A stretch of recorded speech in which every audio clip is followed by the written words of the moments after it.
Welcome to another Woke Wednesday for this extended period known as Freedom Summer 2020.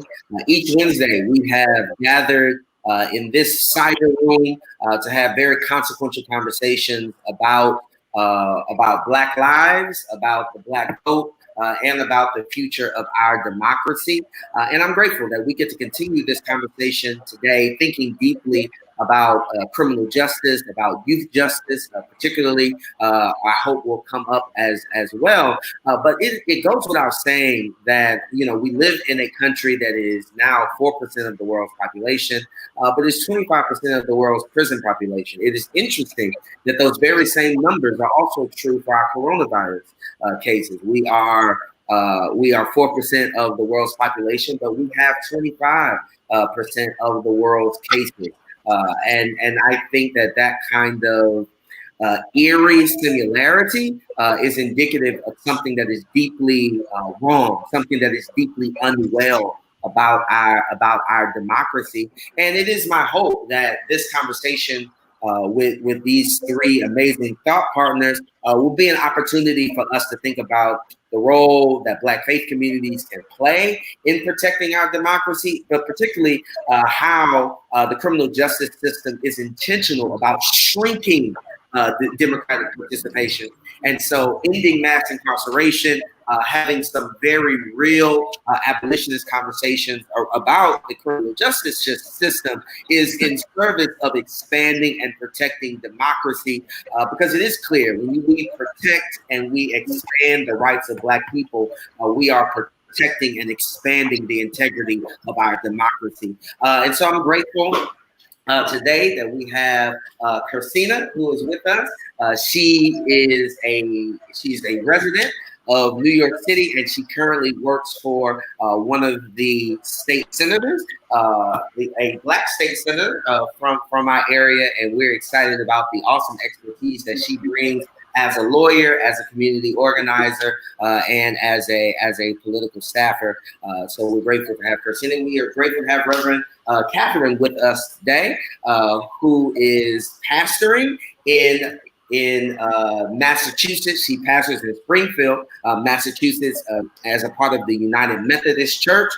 She has a lot of experience around engagement, around mobilization for ending mass incarceration. And so I'm excited that she's with us today, that she will share her expertise. And I am grateful that my brother, the Reverend Howard, is also with us. Pastor JC is the lead pastor of the House of Hope, Macon, Georgia. He is also a political organizer. He does some community organizing around education, equity, and around youth justice. And I'm grateful that he is here for this conversation today. And so what I'm going to do is I'm going to open the conversation up. These first several minutes, we'll hear from our panelists, our distinguished panelists, and I think we'll have our attorney to lead us in this conversation around what's at stake in this election. What we need to be thinking about in terms of criminal justice reform on the federal level, but particularly how you can use New York as sort of a test case for what should we be thinking about on the state level. Sure, no problem. So good evening, everyone. Definitely happy to be here tonight to discuss this most important topic.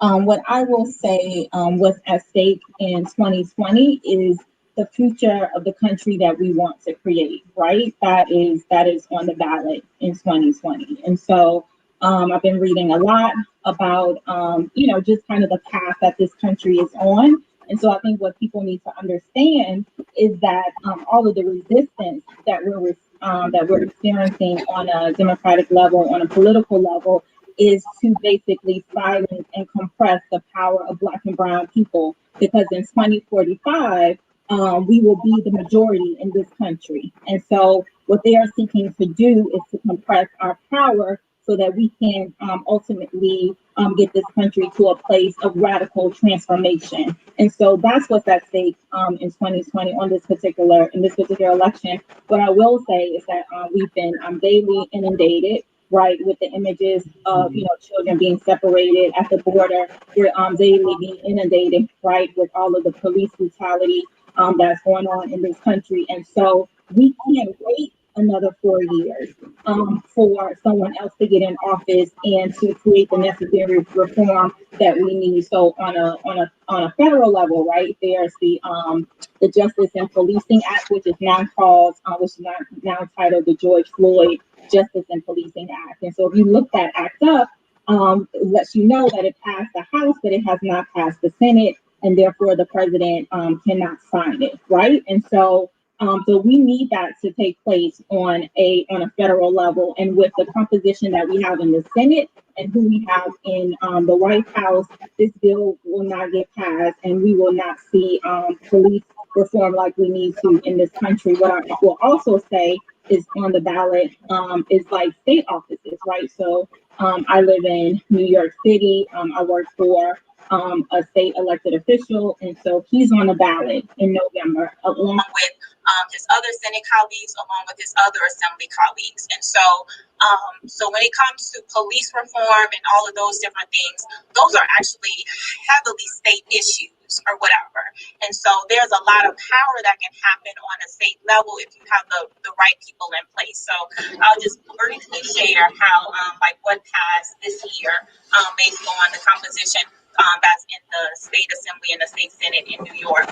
So we were able to pass the Eric Gardner anti-chokehold act, which bans chokehold by law enforcement officers. We were also able to pass the creation of a new office of special investigation within the Attorney General's office to investigate law enforcement related homicides. We were able to repeal 50A, which is a civil rights law to make officer disciplinary records more transparent. So there's a lot of things that people are fighting for, taking to the streets on about police reform that can actually take place on a state level. And so people need to understand the power that their state actors have and make sure that they are electing on a local level, on a state level, and on a federal level, people who will actually put those pass those bills into law. So I'll stop there. Absolutely. What's at stake for this 2020 election season is really the future, not only of our Black children, but of the wealth of our community, our intellectual, our mental, and emotional, spiritual wellness.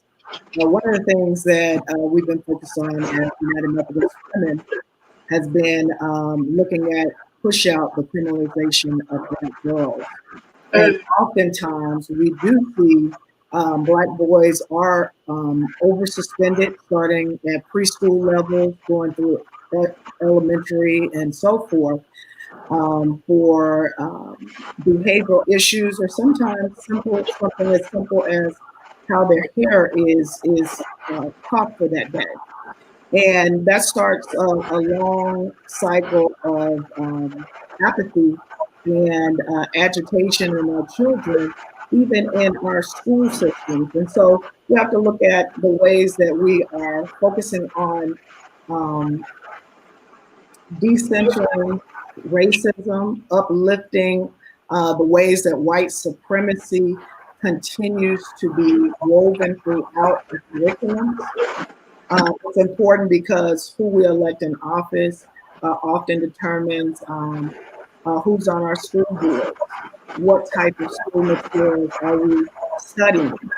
And so that's very important to the health and wellness of our Black children and our Brown children. We know that mass incarceration is a heavy topic right now. We know that policing Black and brown bodies is really been a sport since slavery times. And we know that the outgrowth of our police units today come from those slave masters who sat on top of Black and brown body white police officers or something like that. And so we want to make sure that we're correcting those wrongs by defunding even certain aspects of police and allocating those funds into education, into programs that will help with mental health, which will also help with the trauma that Black and Brown children experience because we are racialized so early as a people. So this election is very important, and we know that it starts at home, but it starts on a federal level as well.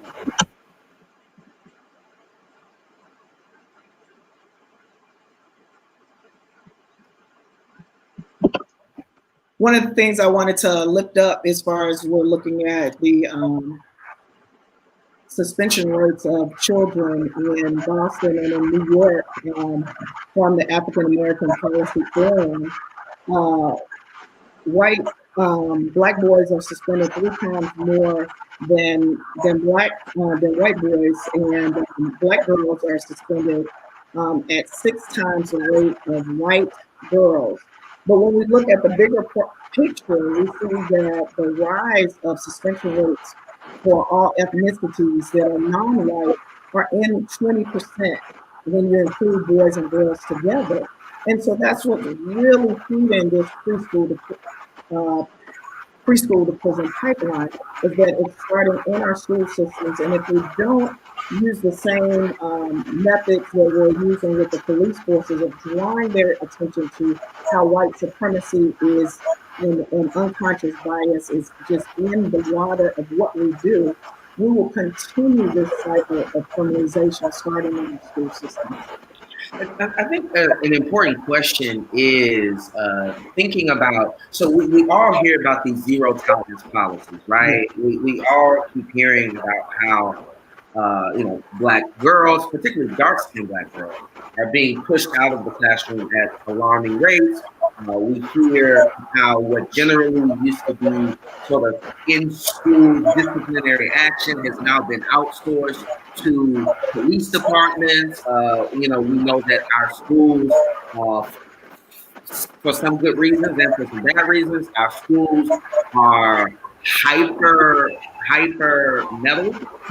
Is that you go through metal detectors to get to school, you get worn down on your way to class, right? And it really makes our schools feel like prison preparatory academies in a real sense.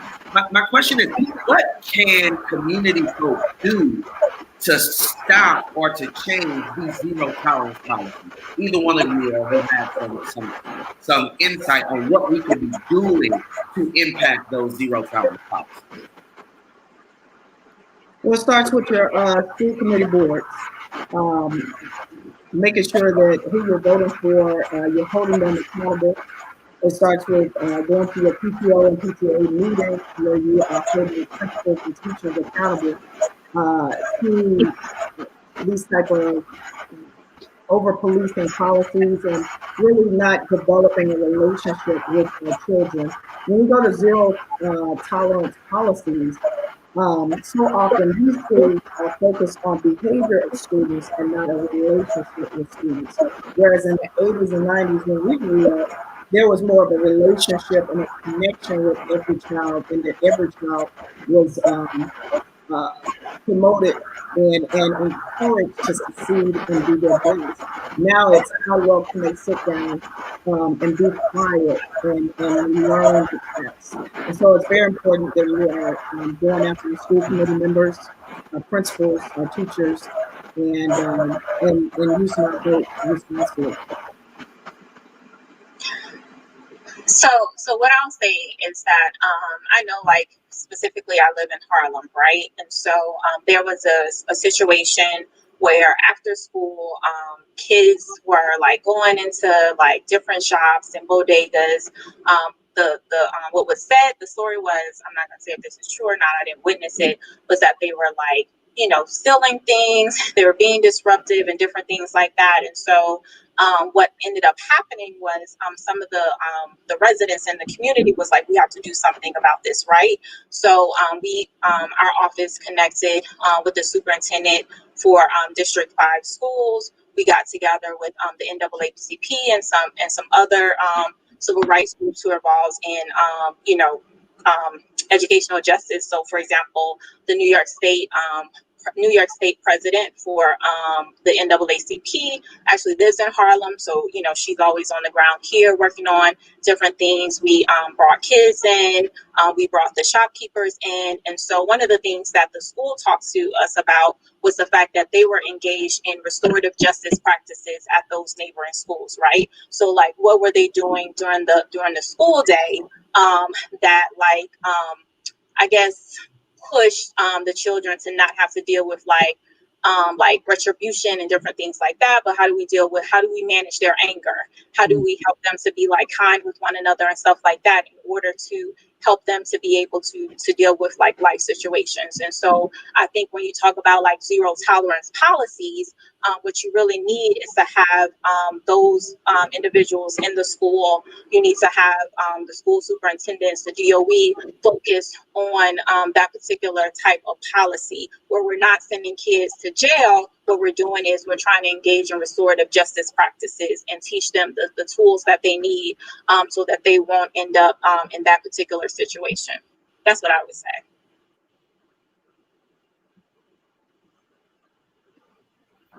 That's good. That's good. Pastor Jay, thank you for joining us, man. Man, just welcome us into the room, talking about the work you're doing at the intersection of criminal justice and public education. Man, thank you for having me, Doc. I appreciate it, and I'm grateful to be on the line today with such brilliant individuals. I serve in Macon, Georgia. The church I serve is called Hope Macon in Macon, Georgia, and I live in the cross intersection of Macon and Atlanta, Georgia. So I essentially go back and forth, and I apologize. I had some connectivity issues earlier to bouncing in and out. But nevertheless, I think that as it pertains to criminal justice and the public education system, you're talking about literally a mountain of issues that need to be dealt with, just like almost every other criminal justice issue, including mass incarceration and voter rights and all of these other kind of things. And so public education is just one of the arms or one of the limbs to this entire body of social injustice in America. Nevertheless, the work that I'm kind of engaging in right now, we're dealing with, and I echo the sentiments of Reverend Cummings, who suggested at the ground root in terms of our responsibility as parents, our responsibility as citizens of the community or the city to be totally ingrained in the life of what's going on with the public education system. That means you have to show up at everything, PTA meetings, board of education meetings, backdoor meetings. You got to be knocking on that back door because they certainly are happening. And therefore, what we're trying to do is to develop a coalition of pastors, actually, a coalition of pastors that are working in the city of Macon and in Bibb County at large to deal with the disparities in the public education system, understanding and knowing that Macon is still very much a divided line. And one side of town, you have very elite, very well maintenance, phenomenal facilities, and then on the other side of town, they're still waiting to get the upgrade. And so what we've been engaging in is putting the pressure on city council, putting the pressure on the mayor. We just got a new mayor, putting the pressure on civic associates to really. We're trying to put their foot on their neck and exposing the injustices of what's happening with certain particular kinds of kids and with particular kinds of schools on certain sides of town. And we're just really trying to expose the disparities, which is going to bring shine a light upon actually what's taking place now. What we're also engaged. What we're also trying to do is we're meeting monthly with the Board of Education members. We're meeting monthly with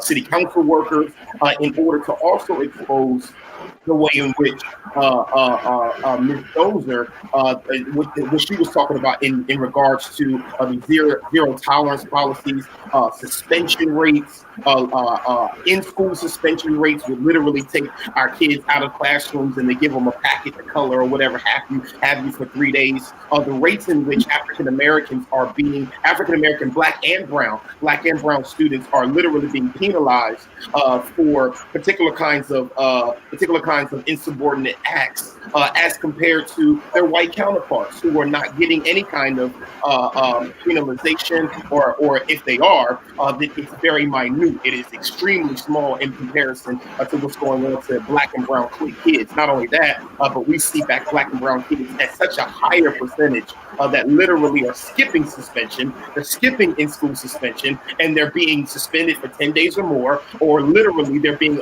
funneled into these alternative schools, which we understand. Alternative schools, we appreciate them, but nevertheless, they do something to the psyche and the social mobility to students, period, whether you're black, brown, white, green, or red. And so consequently, we try to develop this coalition of pastors who's committed to not just exposing the disparities, but calling out the injustices that are happening in terms of percentages, white versus black, or white versus black and brown. Can't hear you. Can't hear you.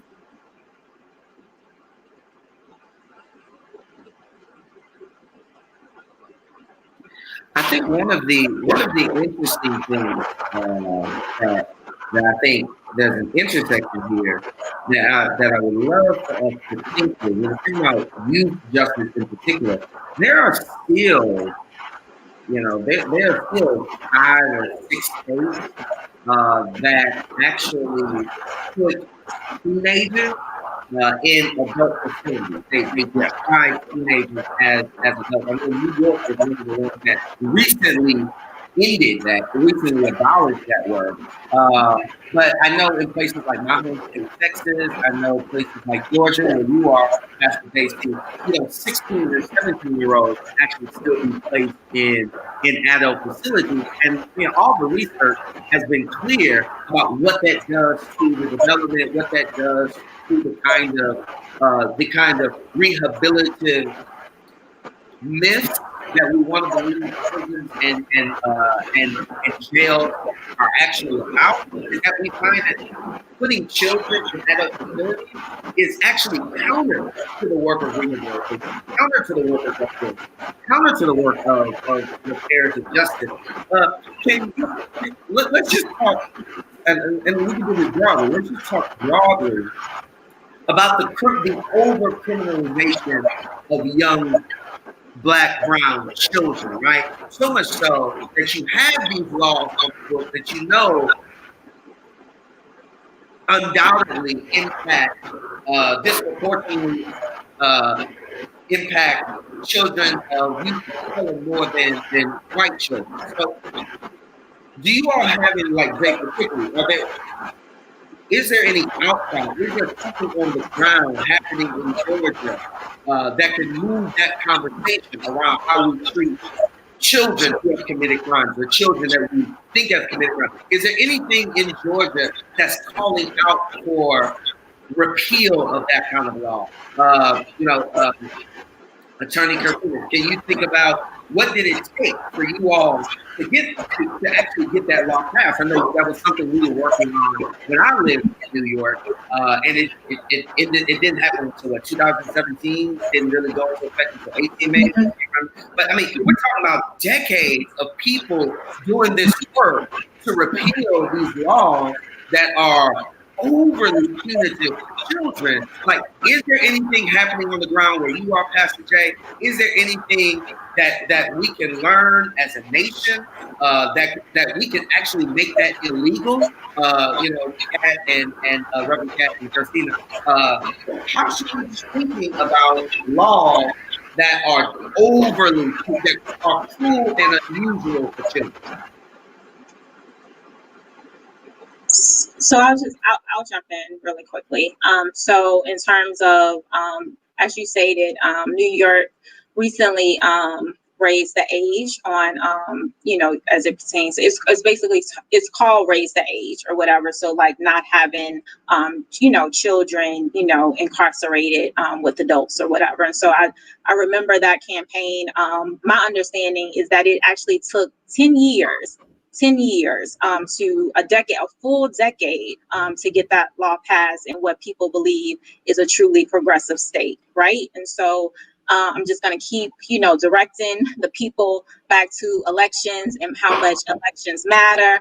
Who you vote into office actually matters, because we need to be electing people, right, with criminal justice platforms, specifically focus on repealing those types of laws and just kind of really transforming our criminal justice system and making it actually just or whatever. So I would say that we need to pay attention to the people that we're electing. We need to pay attention to how they're voting while they're actually in office. We need to pay attention to whether or not they're showing up at the rallies, what they're saying on, the Senate floor, Assembly floor, what have you, when it comes to the issues that matter most to our communities. Because I think what tends to happen is that people get in office and then people just get completely disengaged, right? And we don't hold our elected officials accountable, right? So it is absolutely tragic and immoral that laws like this actually exist within this country. And so I think it just really starts with making sure that we're electing the right people who have those respective platforms to actually, make the change that we actually need. And so what I will say that when it comes to, I'll speak specifically about Black girls, right?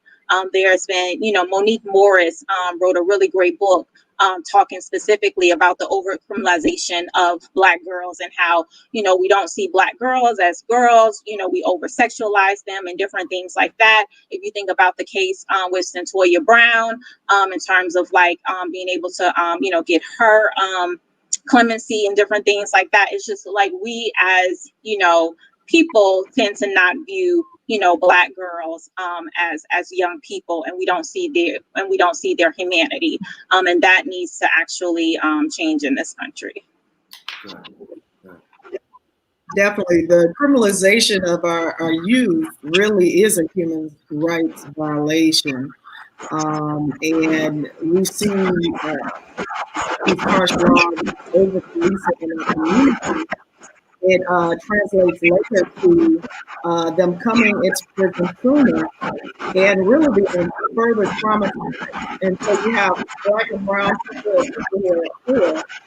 who have less resources than being punished because of the war on crime or war on drugs or the war on poverty, which turns out being a war on Black and brown bodies.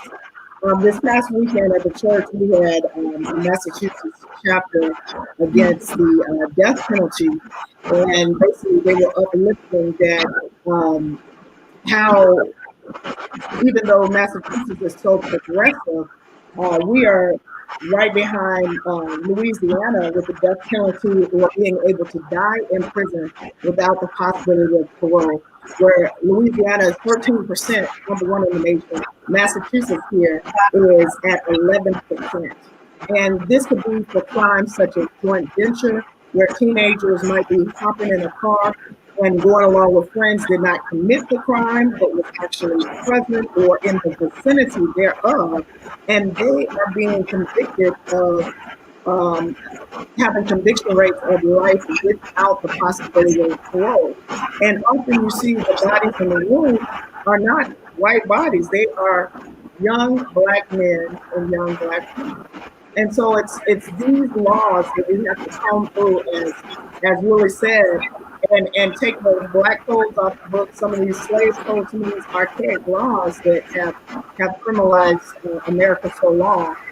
Those have to be eradicated. And these politicians who are talking about, I'm going to be tough on crime, are the very ones that we have to start researching and going against aggressively in our organizing and strategizing how to change their minds or how to get them out of office. Yeah, I totally agree. I think over-criminalization of Black young people, of Black youth, of Black and brown youth is certainly. I totally agree, Reverend Cummings. It is a violation of civil rights. It is a desecration to who we are. It's a desecration to humanity. Particularly when you're talking about children and you're talking about young people. The over-criminalization of youth, particularly in Georgia, is a byproduct of the over-criminalization of Black people, period, in America. I think that In fact, the trauma that Black young people, that Black kids, we're talking about kids, 6, 7, and 8-year-olds. We're talking about the trauma, the traumatic experience that they're going through just watching the nightly news and seeing Black and brown bodies being literally shot down in the streets, being overlooked, being marginalized.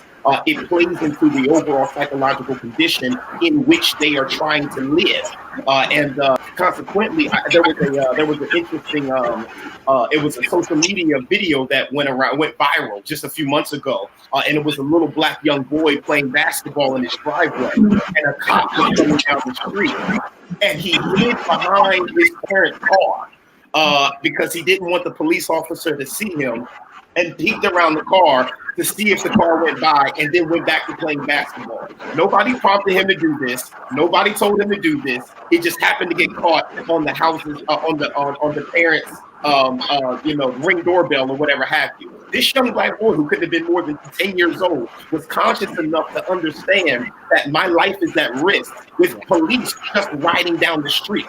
And he wasn't doing anything wrong. He was playing basketball in his driveway. We're talking about psychological conditioning here.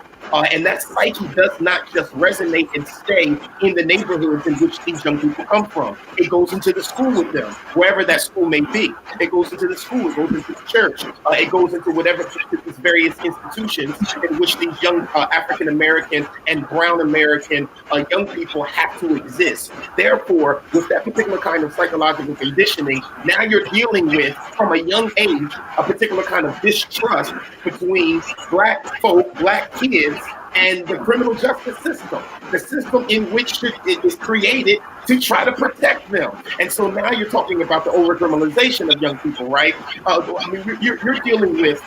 You're literally dealing with a disparity in which young people, young Black and brown boys and girls, are being penalized for petty infractions in school. I mean, we're talking about talking back to the teacher, and they're spending a day at juvenile hall, which is just absolutely asinine. It's ridiculous, and it's not happening at other institutions. And so this kind of pipelining, right? Because that's exactly what it is. Because not only are we conditioning them psychologically to have a particular kind of distrust or a particular kind of view when it comes to looking at the criminal justice system, but now you're also talking about them being in school in fear of making some kind of infraction, knowing that it probably is going to end up with them 10 days out of school or sitting in juvenile hall. And it's absolutely ridiculous. If you look at the statistics, the amount of young people, children, or young people under the age of 18 that are sitting in juvenile facilities for petty crimes and petty foolishness. We're talking about Grand Theft Auto. We're talking about these guys. We're talking about what Reverend Cummings is talking about. Guilty by association, being at the wrong place at the wrong time. We're talking about extremely high percentages versus violent crimes and drug crimes and other kinds of things. And when you talk about drug crimes, I mean, we're talking about a whole other animal, because most of the drug crimes, you're talking about a 15 or 17-year-old that got caught with a dime bag of weed. And now we're talking about 2 years in a juvenile detention center, which is absolutely asinine. It is an indictment on the way the criminal justice system has shaped the psychological conditioning of young people. And now it is also an effort, because Georgia is a police state. Let's be very clear. Georgia is a police state. We know Atlanta is liberal, but the rest of Georgia is not. And let's be very clear about that. You have Atlanta, and then you have Georgia. It is what it is. And so consequently, now you're dealing with Georgia is very much a police state. It's very much about the empowerment of the police, and you're dealing with the police state. You're dealing with the criminal justice system that is looking to pipeline these young Black and brown kids into the system so that we can create what has become known as the school to prison pipeline. They're all in cahoots, Doc. All in cahoots. let's stay there for a minute. Kirsty, you and I have done some work around cannabis legalization for adults, right? And our respective sides of the voting systems, right? You hold down in New York, I try to work in New Jersey. And here's a question. I mean, and particularly for New Jersey, cannabis legalization is on the ballot. Oh, okay. It is actually a ballot issue for us in November. But I'm interested in hearing some conversation around. I've been an advocate for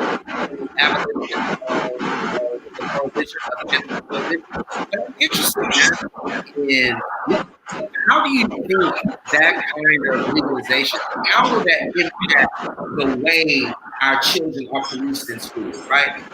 Are there anything we need to be thinking about in terms of first safeguarding our children? Because the legalization of cannabis will be for adults, which means it will still be a serious infraction for children. And I'm wondering if that will create a different type of policing drugs in schools. Because the number one reason that our legislators say they don't want to pass it is because we don't want to get children hooked on weed, right? And although we know scientifically that marijuana is like one of the least addictive narcotics out there. I mean, question is, should we even frame it as a narcotic? That's the question. But what do we think about that? Like, what measures as community leaders do we need to be thinking of to ensure that the legalization of adult use for adults, the legalization of cannabis for adult use, does not become now a new peg or a new entry to terrorize Black and brown children? Right. That's actually an excellent question. That's something I actually haven't even thought about. But what I will say is that the same organizing that, so for example, even though marijuana is not legal in New York, we haven't passed the Marijuana Justice Act here yet. But because of all of the energy and the activism and the work that's been done, it is up to, so for example, it is up to police officers' discretion in terms of whether or not they arrest people for marijuana. And so, for example, like the Manhattan DA has said that he basically won't try like those particular cases or whatever. And so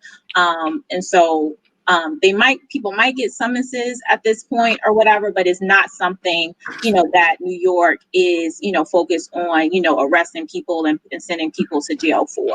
And so that has come prior to marijuana being legalized in New York. And it has been because of all of the activism on the ground with people, changing the narrative about, this particular, substance, and how, Black and brown communities have been significantly disadvantaged by the war on drugs, and how Black and brown people, utilize marijuana at the same rate as white people, yet more Black and brown people, end up incarcerated for it. And so I think that we should just be proactive. I'm all these days about, proactiveness in the political field or whatever. So if we know that this is happening, then we need to be having those conversations, right? And getting those policies passed, talking to our district attorneys. I know there's a lot of people I don't want to say Black people, but I know that people in the justice field can have certain feelings about district attorneys,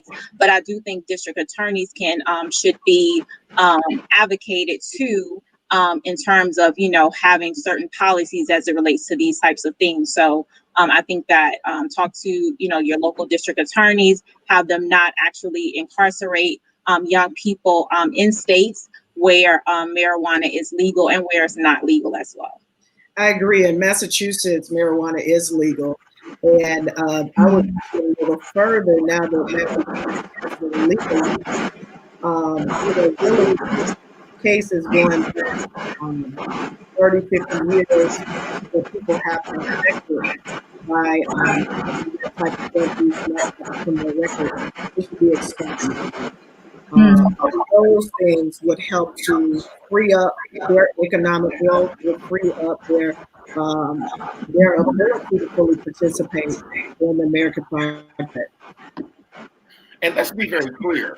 Let's be very clear about something. The legalization of marijuana is not going to cause a spike in the numbers in which we see young adults or high schoolers or even middle schoolers. It's not going to cause a spike. We're not going to see any more or any less than that already smoking. Okay, and so it is what it is. I mean, in terms of legalization, its impact on pushing young people to smoke, it's not going to have.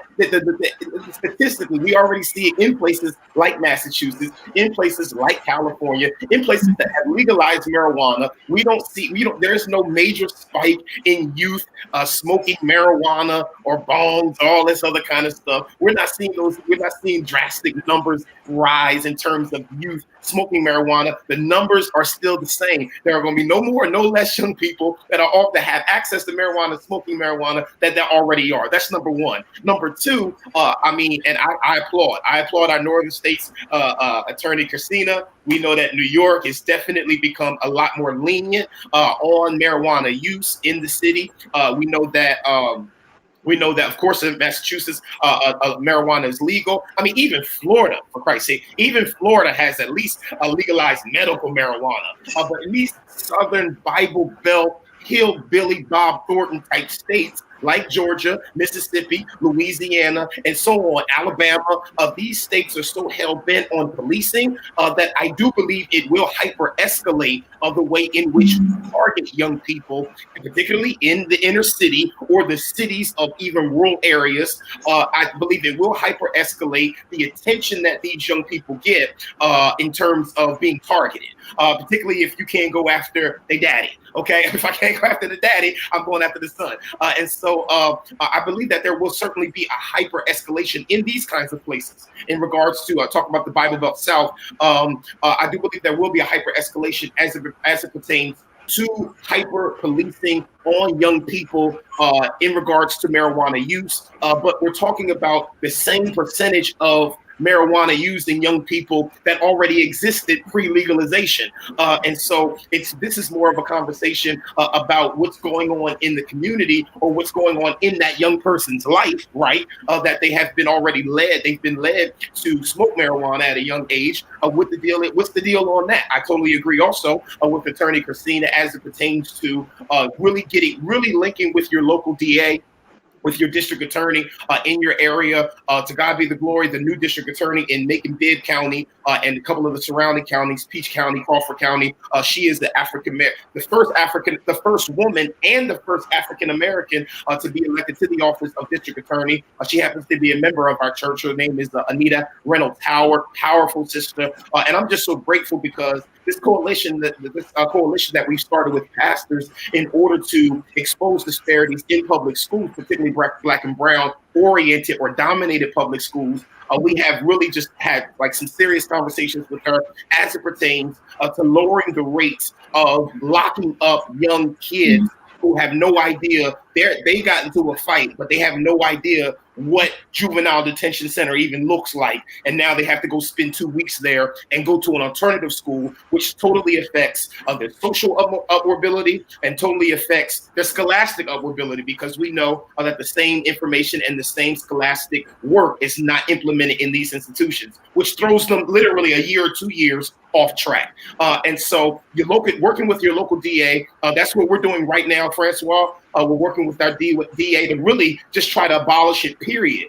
There's no reason why a fourth grader should be going to prison. It's asinine. It's absolutely ridiculous. And like Reverend Cummings said, it is a violation of our civil rights. But to answer your question, in places like Georgia, rural Georgia, I can't speak for Atlanta because Atlanta is a little bit bent toward a little bit more liberal practices, but Georgia is a police state. And because so, I believe that with the coming up, and I think that with the legalization of marijuana, which it should be legalized everywhere, it's absolutely ridiculous, but nevertheless, that there will be a hyper escalation in targeting young Black and brown people, in which are already targeted at a much higher rate than in other neighborhoods. It's another conversation. But yes, I do believe here there will be a hyper escalation in targeting.